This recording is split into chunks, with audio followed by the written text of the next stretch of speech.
Hey guys, what is up? It is Keaton here from TechSmartt. Today we're going to be doing a TechSmartt show. If this is your first time tuning into a TechSmartt show, it's basically where I talk about 3 popular tech topics that have happened in the news recently, and when I switch over to a new topic, I will change a shirt off camera, of course, that has something to do with technology to notify you when I've switched to a new topic. So, enough of me babbling, let's get into the first topic. So, the Amazon Kindle Fire was released about a week back, and I wanted to give my opinion on it.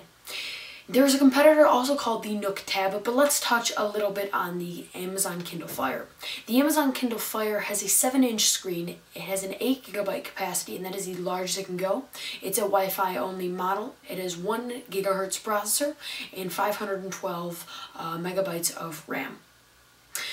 Now, some cons to this is the interface is a bit laggy. You really have to press down to get it to go. At least that's what I've seen in videos.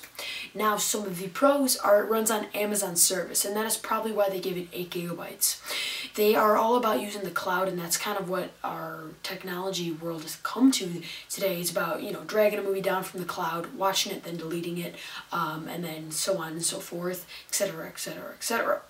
So I really like the whole cloud aspect of this, but I wish they could give us a little bit more memory, such as 16 GB. Now, switching over to the Nook tablet, we all have a SD card slot, which will let us change the amounts of storage we would like, and that is up to 32 GB. But it comes at a 16 GB model. It's Wi-Fi only. It has a 1 GHz processor, and it also has 1 gigabytes of RAM. So, with that being said, you do notice an increase on the RAM, and that is something that I do like. Also, the interface on the Nook tablet is not as, I'm not going to say laggy as the Amazon Kindle is. Keep in mind, you do get extra storage, but you don't get to, you can use Amazon service, but it's just not as well. So if I had to recommend a tablet, I would probably go with the Nook tablet. Now, I forgot to mention that the Amazon Kindle Fire is $200 for the only 8 GB model, and the Nook tablet is runs in 16 GB, and that is $250. So for an extra $50, you would have to determine if that is really worth it, having a little bit faster interface, in my opinion, and having 8 GB more of storage. Not to mention a increase on the RAM itself. Switching over to our next topic, I want to touch a little bit on Modern Warfare 3. Now, Modern Warfare 3 was a game I do not own anymore. I did sell it for $53 after a week after purchasing it because I did not like it. I thought it was way too hard. I thought it was too similar to Modern Warfare 2, in which I already own.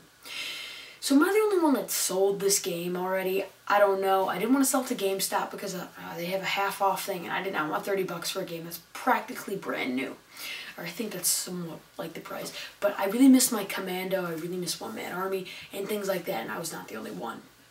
Now, Modern Warfare 2's graphics I felt were very similar to Modern Warfare 3's graphics, and they did change up a couple guns, but I just did not like it. I thought quickscoping, they said they were bringing back quickscoping. I did not really like how quickscoping felt in this game, or trickshotting. It was very hard to do, and it wasn't like Modern Warfare 2's trickshotting. They did release their profits so far, and that was $775 million. Now, Sledgehammer Games, Activision, and Infinity Ward, brilliant, brilliant, brilliant. They hyped this game up, and that is probably one thing I'm very disappointed in. When you hype something up, I expected it to be flawless. Needless to say, there will be bugs, and there will be problems, and I shouldn't say flawless, but I wanted it to be pretty much perfect.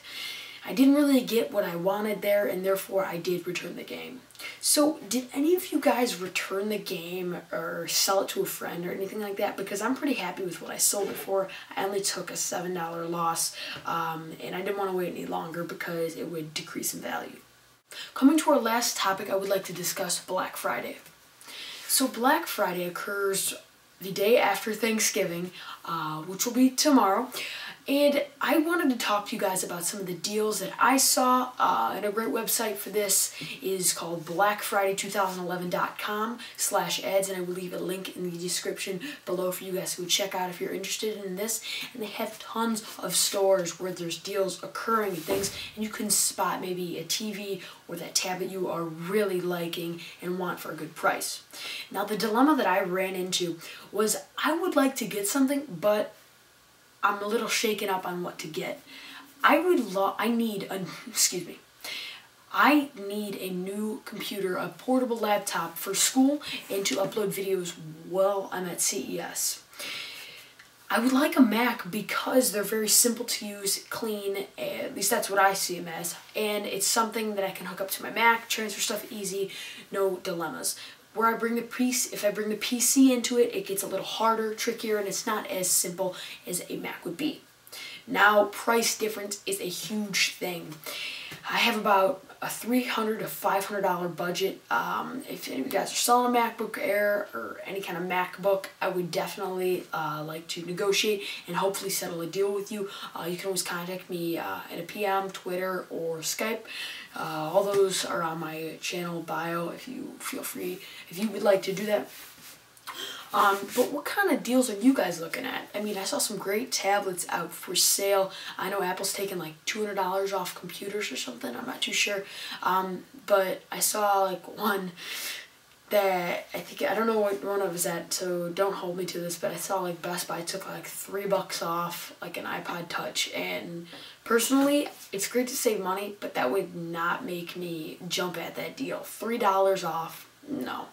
It would have to be more like $50 to $40 off, and then I would probably jump on that deal if I were a person looking for an iPod Touch for Christmas or just for buy yourself a own present. So please leave me a comment down below. So this will wrap up the TechSmartt show. Thank you guys so much for tuning in, and I will see you guys later. Bye-bye. It's time for a blooper. So in celebration of Thanksgiving, it happens in the U.S., I think. If you celebrate it in another country for the United States, kudos to you. But this is going to be my turkey outro, so here we go.